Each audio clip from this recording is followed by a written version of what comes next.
absolutely crucial. I mean, the polls are showing this is essentially a tied race at this point. The latest New York Times tracking poll has both men on 46%.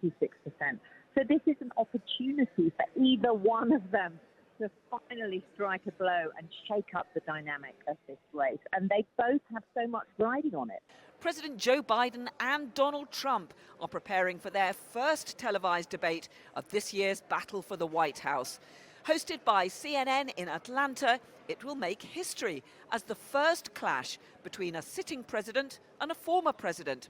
I've been speaking to the journalist and former BBC anchor Laura Trevelyan, who told me how important this could be for the presidential race. Absolutely crucial. I mean, the polls are showing this is essentially a tied race at this point. The latest New York Times tracking poll has both men on 46%. So this is an opportunity for either one of them to finally strike a blow and shake up the dynamic of this race. And they both have so much riding on it. Donald Trump has been portraying Joe Biden as senile, doddery, someone who's not in control of the policy. So in a way, he set the bar so low that if Joe Biden, as he did in the State of the Union, appears competent, appears combative, then he could do well. And equally, the Biden campaign is hoping that Donald Trump will be aggressive, will be scary to voters, and they're definitely going to bring up the fact that he's now a convicted felon and see how he reacts to that. It's going to be so different from the debate we've been hearing tonight, where not only have we got Sir Keir Starmer miles ahead in the polls, but of course we've had a real live audience getting engaged, asking questions, responding to the answers. It's going to be very different there in the States, isn't it, tomorrow night? It really is, Carol. It's a much more sterile format. Interestingly, both campaigns did an end run around the Commission on Presidential Debates, who normally run these things, and went directly to CNN and ABC News, who are running the second one. And this format is going to be 90 minutes, prime time, 9 o'clock on the East Coast, but no studio audience. And what's more, both candidates have agreed that their microphones will be muted while the other is speaking. So it's going to be 2 minutes per question, with a minute for rebuttal from the other candidate. But it's really hard to imagine what that will be like, especially when Donald Trump, of course, is known for getting in there and exploding while the other person is speaking. So it's going to be just completely fascinating. Two moderators from CNN, Dana Bash and Jake Tapper, who are saying they're going to do their best to make it civilized. Yes, and it's interesting to see whether they'll be able to do enough to actually just make it a proper lively debate with the two leaders actually engaging one another, given that the microphones are going to be muted when they're not speaking. I know, it'll be just so interesting, won't it, though, to watch the non-verbal communication from Donald Trump while Joe Biden is speaking and vice versa. There's bound to be a lot of gesticulating, a lot of hand-wringing, a lot of nodding. But there's also a chance to see what the policy differences are, as well as, of course, the personality differences between the two men. And Joe Biden has been doing intense debate prep at Camp David, the presidential retreat.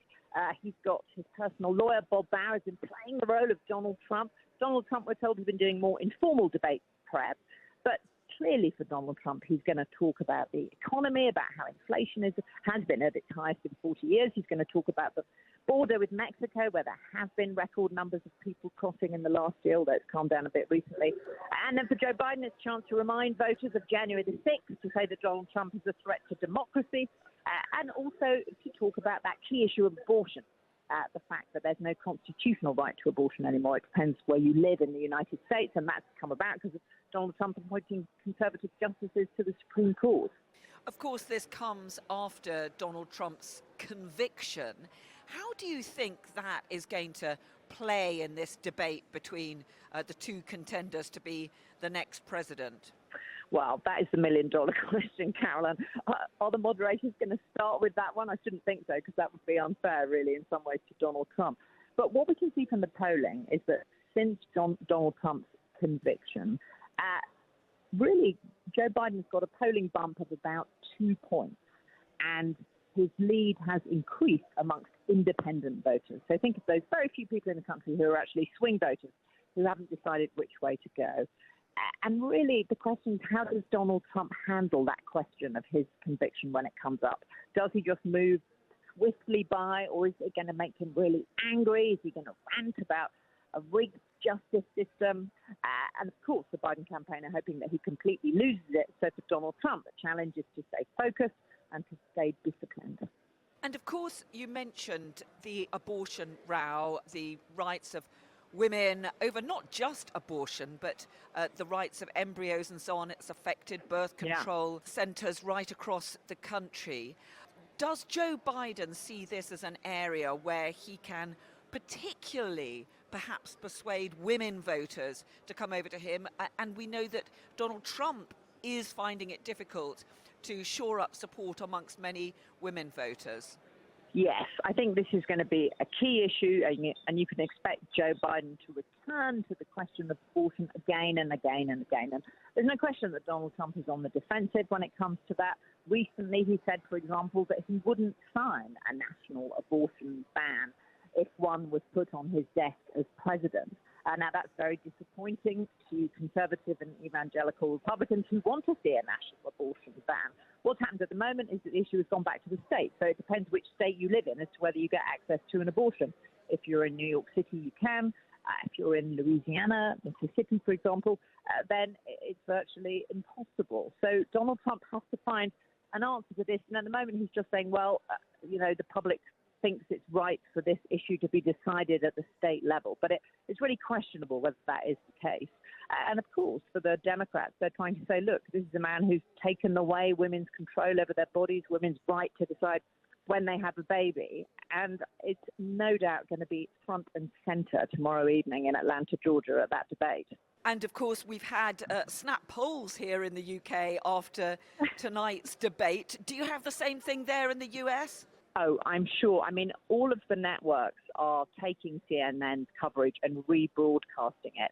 And no doubt that they will have, for example, live focus groups with undecided voters. That's a very typical thing that US TV networks do in the aftermath of these debates.